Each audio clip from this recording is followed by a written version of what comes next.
تلنگانہ میں نئے ration card کے لیے درخواستوں کی قبولیت سے متعلق الیکشن کمیشن کی وضاحت۔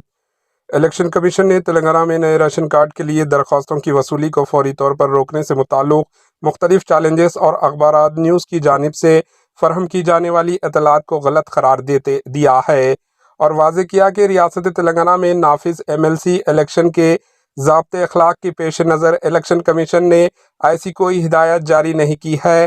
گزشتہ روز حکومت نے اعلان کیا تھا کہ نئے راشن کارڈز کے اہل افراد ہفتے سے می سیوا سینٹرز کے ذریعے آن لائن درخواستیں دے سکتے ہیں۔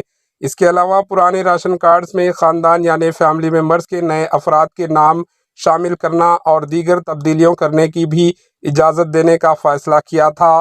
اس خصوص میں محکمہ سول سپلائز نے می سیوا ڈائریکٹر کو جمعے کے روز ایک مکتوب بھی روانہ کیا تھا، تاہم ہفتے کو ریاست بھر میں نئی درخواستوں کو تکنیکی وجہ سے می سیوا سینٹرز پر قبول نہیں کیا گیا اور سروے ڈاؤن بتایا گیا، جس سے عوام میں بے چینی پائی گئی۔ Bureau report AHN news.